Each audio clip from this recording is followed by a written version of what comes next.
by Alejo Alolor.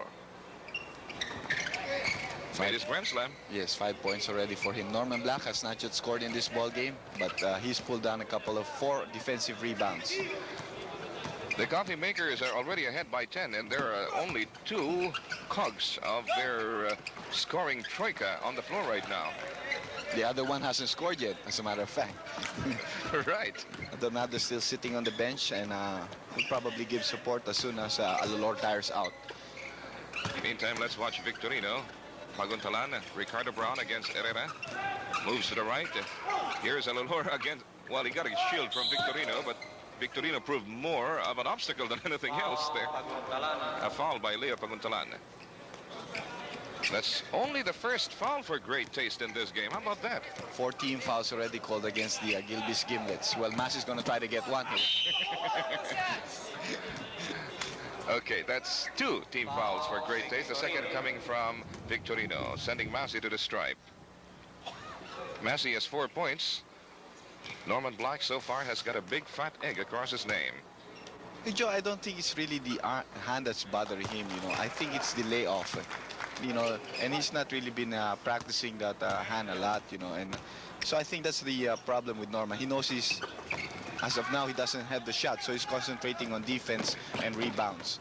While Lou Massey, well, definitely he can score. And he's in fighting trim. Leo Paguntalan. The rebound to Steve Watson. Time left, 3 minutes and 5. Gilbey is down by 6. Massey at high post this time. Steve Watson shakes off Leo Paguntalan. Runs right into Norman Black. Terry Saldana puts it up. It trickles out. And the loose ball struggled for. One out by Leo Paguntalan with a foul against Terry. Foul Saldana. And Jamie Mariano quickly seizes the opportunity to send in a substitution, but not before this timeout.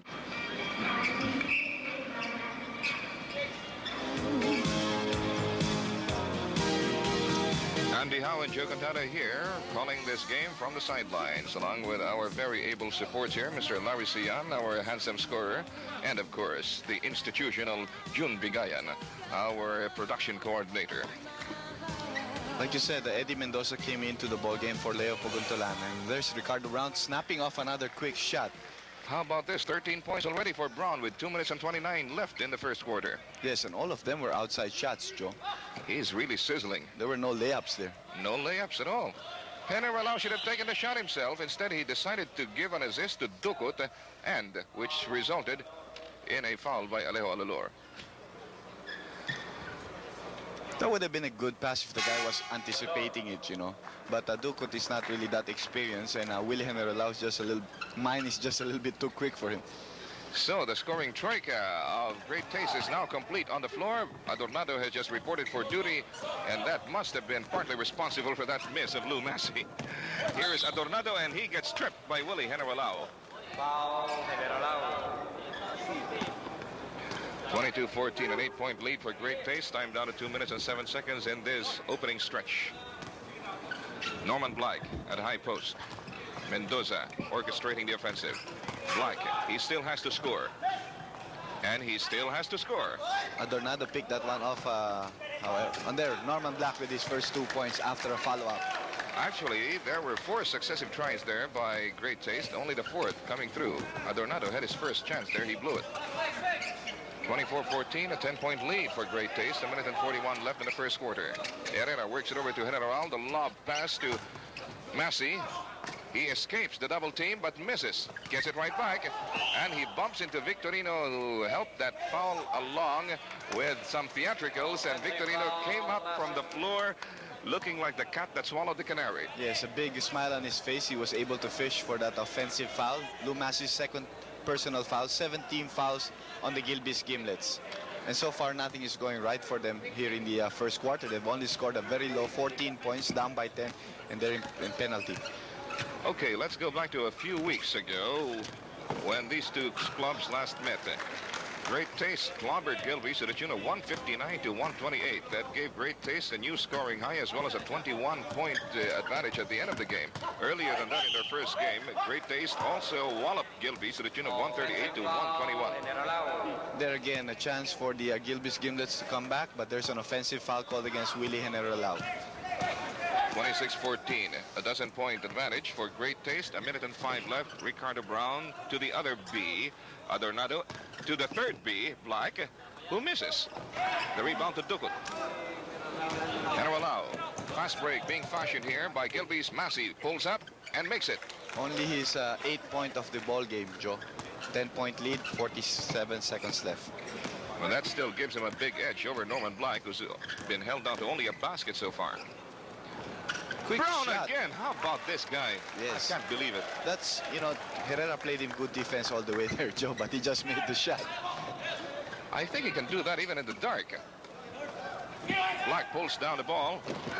Dukut with an interception. Generalao. Oh, he's going to cup out against Black. Watson takes it. Well, good pass there by Willie Generalao, going to the guy who can shoot from the outside. 28-18, 10-point lead for Great Taste. Time down to 10 seconds. I believe the coffee makers are going to take the last shot in this first inning. Black missing miserably. 1 second to go. That's it. It don't count, as they say in Rapid Springs. We'll be back with the second quarter right after this.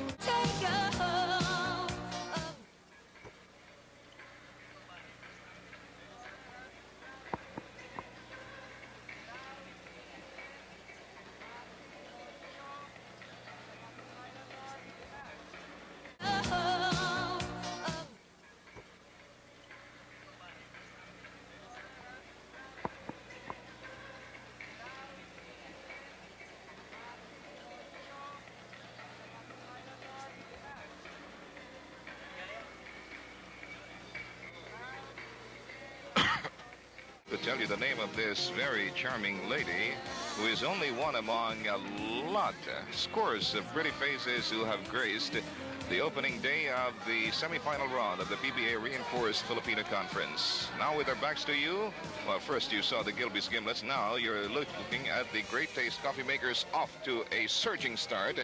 Now enjoying a 28-point lead going into the second quarter. Yes, a 28-18 count, 10-point lead, and Ricardo Brown has been the thorn on the side of the for the Gilbey's Gimlets, no? Scoring 15 of the 28 points of his team, more than 50% output. Now, actually, Great Taste is not playing the offensive game that they're known for, because Norman so far has not really scored, and Adornado just came into the ballgame.